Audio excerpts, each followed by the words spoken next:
Welcome to my YouTube channel. आज हम आप सबों को सामान्य ज्ञान लूसेंट की सामान्य ज्ञान है जिसमें संविधान की चर्चा करेंगे। तो दोस्तों आप लोग बने रहिए। आज हम चर्चा कर रहे हैं सामान्य ज्ञान के भारतीय सामान्य ज्ञान के भारतीय संविधान की चर्चा करेंगे, जो इस प्रकार है। देखिए, हमारे संविधान में, हमारे भारत में संविधान की कब ज़रूरत पड़ गई, क्यों पड़ गए, कैसे हुआ संविधान आया, क्यों ऐसे लिखा गया, ये हम बोर्ड पर जब जाएंगे तब हम बोर्ड पर बताएंगे। आज हम सिर्फ लूसेंट की ले रहे हैं। लूसेंट में जो भी चीज़ लिखा हुआ है इसी को हम रिपीट करके उसी लाइन से हम बाहर नहीं जाएंगे, न इस बुक से बाहर जाएंगे। हम इसी लाइन में समझाने की प्रयास करेंगे। चूँकि बुक हम पढ़ रहे हैं तो ये तो सीधी सी बात है कि बुक का ही बात बताना चाहिए, लूसेंट की ही बात बताना चाहिए, बाहर तो कहीं जाना नहीं चाहिए। इसी को नज़र रखते हुए हम लूसेंट के चौथा चैप्टर है जो संविधान है, हम इसका लाइन बाय लाइन समझाने के एक छोटी सी प्रयास कर रहे हैं। तो दोस्तों क्या लिखा हुआ है कि भारतीय संविधान के विकास का संक्षिप्त इतिहास। भारतीय संविधान का, भारत में संविधान बना, इसका ये कैसे विकास हुआ, कैसे इतना बड़ा हुआ, जबकि जानते हैं कि दुनिया के सबसे बड़ा हस्तलिखित संविधान भारत का ही है। दुनिया का सबसे बड़ा संविधान भारत का ही है। तो इसका एक छोटा सा संक्षिप्त इतिहास देख रहे हैं कि 1757 ईस्वी की पलासी की लड़ाई, 1757 ईस्वी की पलासी की लड़ाई और 1764 ईस्वी के बक्सर के युद्ध। फिर से बोलते हैं, इसी को हम लास्ट में पूछेंगे कि पलासी की लड़ाई कब हुई, बक्सर का युद्ध कब हुआ। तो आपको बताना होगा पलासी की लड़ाई 1757 को और बक्सर का युद्ध 1764 ईस्वी को हुआ था। यह आपको बताना होगा। अभी लाइन बाय लाइन हम समझा कर बताते हैं, समझाने की कोशिश करते हैं। तो 1757 ईस्वी की पलासी की लड़ाई और 1764 ईस्वी के बक्सर के युद्ध को अंग्रेज द्वारा जीत लिए जाने के बाद बंगाल पर ब्रिटिश ईस्ट इंडिया कंपनी ने शासन का शिकंजा कसा। सीधी सी बात है, जब युद्ध जीत जाता है तो उस पर शासन करने लगता है। आज दो भाइयों के बीच में खेत में झगड़ा होता है, एक दीवार के लिए, आड़ के लिए, तो उसमें जो जीतता है उस पर शासन करा ही जाता है। तो बंगाल चूँकि भारत का सबसे धनी इलाका है, सबसे धनिक इलाका बंगाल ही है। ब्रिटिश कौन था? अंग्रेज सब था। ब्रिटिश ईस्ट इंडिया कंपनी ने अपना शासन जमाना शुरू कर दिया। इसी शासन के अपने अनुकूल बनाए रखने के लिए अंग्रेजों ने उस शासन को, कि शासन में क्या करना है, नहीं करना है, कैसे रखना है, नहीं रखना है, वह अपने अनुकूल समय समय पर कई एक्ट पारित किए। मतलब कई नियम बनाए, उसको लागू किया गया, पारित कर गया कि आज से ये बात रहेगा तो रहेगा। लेकिन अंग्रेज था, ऐसा बेवकूफ़ था जो समय अपने हित की बात आते तो उसको बदल भी लेते थे। तो वहीं बदला न, तो आज जो है से हमारे देश के वीर जवान भगत सिंह, राम प्रसाद बिस्मिल, सुखदेव को जो फांसी पर चढ़ कर शहीद हो गए, क्यों हो गए? वहीं 24 का था लेकिन 23 को दे दिया। तो ये भी एग्ज़ाम में बहुत इम्पोर्टेंट क्वेश्चन बनता है कि सरदार भगत सिंह, महापुरुष सुखदेव और राम प्रसाद बिस्मिल को फांसी पर कब चढ़कर शहीद हो गए। ये हिंदुस्तानी भी लोग लिखता है कि दे दिया गया। अरे यार, दे देना का मतलब क्या हुआ? ये चोरी तो नहीं कर रहा था, अपना देश था, अपनी भारत माता की सेवा कर रहा था, फांसी दे दिया गया। ये लिखना चाहिए, जबकि मैं किताब वाली गलत नहीं कर रहा हूँ, लेकिन ये ज़रूर हमारे विचार से होना चाहिए कि फांसी पर अपने शान के लिए, अपने भारत माता के शान के लिए, जब भारत माता की लाल है तो मूड़ी नहीं झुकाना चाहिए। मर जाएंगे लेकिन झुकाएंगे नहीं। तो उसका जो 24 का था, लेकिन 23 मार्च 1931 ईस्वी को ये सब वीर शहीद हो गए देश के लिए। तो समय के साथ अंग्रेज ने कई एक्ट पारित किए, कई नियम बनाई, जिसको आज कानून कहते हैं। और कानून पर इकट्ठा करके सब बातों को जो अच्छा था वो लिया गया, जो बाकी तो अंग्रेज वाले साइड कर दिया गया। इसलिए भारतीय संविधान, इसमें एक संविधान का विकास हो गया जिसको भारतीय संविधान कहा गया है। जो अच्छा नियम था वो लाया गया, जो बाहरी नियम था, जो हित का नहीं था, उसको छोड़ करके एक नया संविधान बन गया। तो विकास की सीढ़ियाँ बनी निम्न है। 1773 ईस्वी में, ये भी क्वेश्चन पूछता है, 1773 का रेगुलेटिंग एक्ट, इस अधिनियम का अत्यधिक संवैधानिक महत्व क्या है? 1773 ईस्वी, यहाँ पर 1773 ईस्वी था फ्रेंड। 1773 ईस्वी को रेगुलेटिंग एक्ट पूछता है कब कब आया था? 1773 ईस्वी के। इस अधिनियम का अत्यधिक समझ, भारत में ईस्ट इंडिया कंपनी के कार्यों को नियमित और नियंत्रित करने की दिशा में ब्रिटिश सरकार द्वारा उठाया गया यह पहला कदम था। क्या था?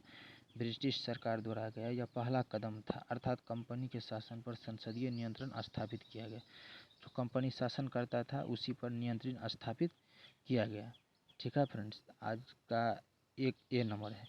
बी नंबर है, हम बता रहे हैं इसके द्वारा, थोड़ा फ्रेश कर लेते हैं।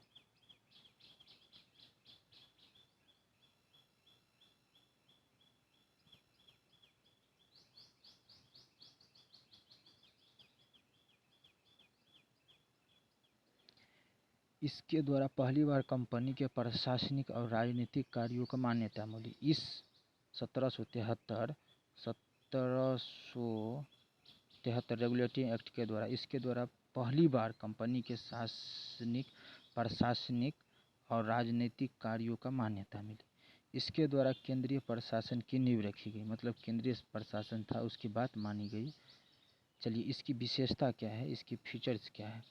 इस अधिनियम द्वारा बंगाल के गवर्नर को बंगाल का गवर्नर जनरल पद नाम दिया गया। इस अधिनियम के द्वारा, अर्थात रेगुलेटिंग एक्ट 1773 के अधिनियम के द्वारा बंगाल के गवर्नर को, जो बंगाल के गवर्नर था ना, को बंगाल का गवर्नर जनरल पद नाम दिया गया। बंगाल को गवर्नर है, जनरल मतलब थोड़ा बढ़ा दिया, बढ़ा क्या दिया, उसका नाम दे दिया, खुश हो गया भाई, नाम दे दिया। तथा मुंबई, कहाँ? मुंबई एवं मद्रास के गवर्नर को इसके अधीन किया गया। मुंबई एवं मद्रास के गवर्नर को इसके अधीन किया गया। किसके अधीन किया गया? इसके अधीन किया गया। इस एक्ट के तहत बनने वाले प्रथम governor general lord Warren Hasting थे। इस एक्ट के तहत बनने वाले प्रथम governor general lord Warren Hasting थे। कौन थे? तो लॉर्ड वारेन हेस्टिंग थे। चलिए, दूसरा नंबर है, ये तो पहला था, अब ये दूसरा आ गया। इस एक्ट के अंतर्गत कलकत्ता प्रेसिडेंसी एक ऐसा सरकार स्थापित की गई जिसके गवर्नर जनरल और उसकी परिषद के 4 सदस्य थे, जो अपनी सत्ता के उपयोग संयुक्त रूप से करते थे। अपनी सत्ता का उपयोग क्या होता है? सम्मिलित रूप से, सब मिलकर संयुक्त रूप से करते थे। चलिए, नेक्स्ट है तीसरा नंबर। इस अधिनियम के अंतर्गत कोलकाता में 1774 ईस्वी में, कब? तो 1774 ईस्वी में एक उच्चतम न्यायालय की स्थापना की गई। यहाँ तो क्वेश्चन बन गया। इस अधिनियम के अंतर्गत कोलकाता में 1774 ईस्वी में उच्चतम न्यायालय की स्थापना की गई। हम फ्रेंड्स क्वेश्चन हम जरूर करेंगे, जब ये बताने के बाद, जितना मिनट का समय लग सके, ये बताने के बाद हम जस्ट क्वेश्चन पाएंगे। ऐसे ही पूछेंगे कि कलकत्ता में उच्चतम न्यायालय की स्थापना की गई, तो आपको 1774 ईस्वी कहना पड़ेगा। तो इसलिए कॉन्शियस होकर रहिए, देखते रहिए। हम आगे बढ़ाते हैं इस वीडियो को।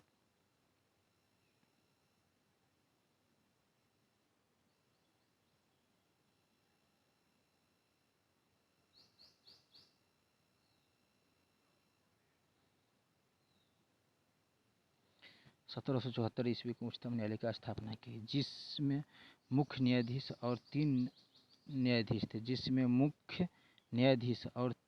अन्य न्यायाधीश थे। कौन थे? तो 3 अन्य न्यायाधीश थे। इसके प्रथम मुख्य न्यायाधीश सर एलिजा एम्पे थे। प्रथम की बात कर दी गई है। इसके प्रथम मुख्य न्यायाधीश सर एलिजा एम्पे थे। कौन थे? तो सर एलिजा एम्पे थे। और अन्य 3 न्यायाधीश थे चैम्बर्स। कौन थे? तो चैम्बर्स, लिम्बेस्टर, हाइड्रा। इसके तहत कंपनी के कर्मचारियों को निजी व्यापार करने और भारतीय लोगों से उपहार व रिश्वत लेना प्रतिबंधित कर दिया गया। इस अधिनियम के द्वारा ब्रिटिश सरकार को बोर्ड ऑफ डायरेक्टर्स के माध्यम से कंपनी पर नियंत्रण सशक्त हो गया। इससे भारत में इसके राजस्व, नागरिक और सैन्य मामलों की जानकारी ब्रिटिश सरकार को देना आवश्यक कर दिया गया। ब्रिटिश सरकार का देना आवश्यक कर दिया गया। नेक्स्ट क्वेश्चन है act of settlement. 1700 act of settlement कब आए? 1781 ईस्वी में। ये भी पूछ सकता है। एक्ट ऑफ सेटलमेंट 1781 में। रेगुलेटिंग एक्ट के कमियों को दूर करने के लिए इस एक्ट का प्रावधान किया गया। किस एक्ट का प्रावधान किया गया? इस एक्ट का, मतलब एक्ट ऑफ सेटलमेंट। कौन? एक्ट ऑफ सेटलमेंट का प्रावधान किया गया। रेगुलेटिंग एक्ट को कमियों को दूर करने के लिए एक्ट के प्रावधान किया गया। इस एक्ट के अनुसार कलकत्ता की सरकार को बंगाल, बिहार, उड़ीसा के लिए भी विधि बनाने का प्राधिकार प्रदान किया गया है। फिर से एक बार, एक्ट ऑफ सेटलमेंट में 1781 में रेगुलेटिंग एक्ट की कमियों को दूर करने के लिए इस एक्ट का प्रावधान किया गया। इस एक्ट के अनुसार कलकत्ता का सरकार को बंगाल, बिहार और उड़ीसा के लिए भी विधि बनाने का प्राधिकरण प्रदान किया गया है। चलिए हम इसको डिलीट करके फिर आगे बढ़ा करके हम फिर इससे आगे चर्चा करेंगे।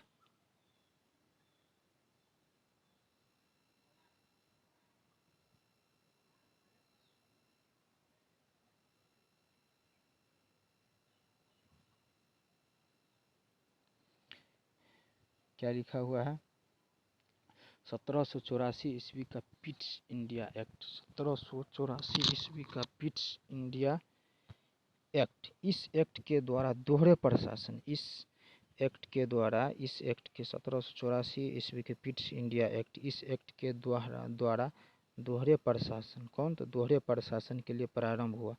बोर्ड ऑफ डायरेक्शन, क्या? तो बोर्ड ऑफ डायरेक्शन व्यापारी मामलों के लिए। बोर्ड ऑफ कंट्रोलर राजनीतिक मामलों के लिए। 1773 ईस्वी में क्या है? तो 1773 ईस्वी का चार्टर अधिनियम, इसके द्वारा नियंत्रण बोर्ड के सदस्यों तथा कर्मचारियों के वेतनादि को भारतीय राजस्व में से देने की व्यवस्था की गई। 1838 का चार्टर अधिनियम। 1831, चलिए अब इस पर चलिए। 1813 ईस्वी का, कौन? तो 1813 ईस्वी का चार्टर अधिनियम। 1813 का चार्टर अधिनियम।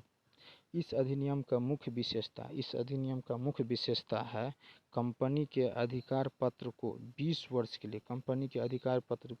वर्ष के लिए बढ़ा दिया गया। कितने वर्ष के लिए? तो 20 वर्ष के लिए बढ़ा दिया गया है। कंपनी के भारत के साथ व्यापार करने का एकाधिकार छीन लिया गया, किंतु उसे चीन के साथ व्यापार एवं पूर्वी देशों के साथ चाय के व्यापार। किसके व्यापार? चाय के व्यापार। ये पूछ सकता है किसके व्यापार? तो चाय के व्यापार के संबंध में 20 वर्ष के लिए, कितने वर्ष के लिए? 20 वर्ष के लिए एकाधिकार दिया गया। 20 वर्ष के लिए एकाधिकार दिया गया। कुछ सीमाओं के अधीन सभी ब्रिटिश आगे हैं, हम चर्चा कर रहे हैं।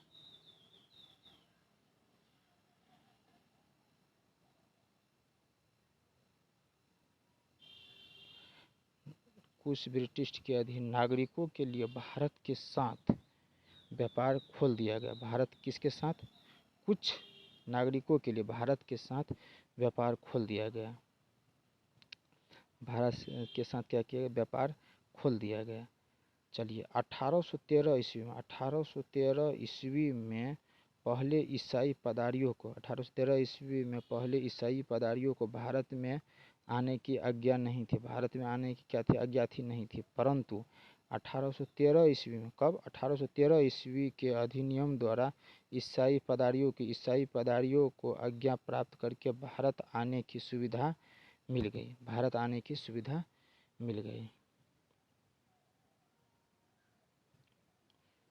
चलिए अब 1833 का चार्टर अधिनियम, 1833 का चार्टर अधिनियम।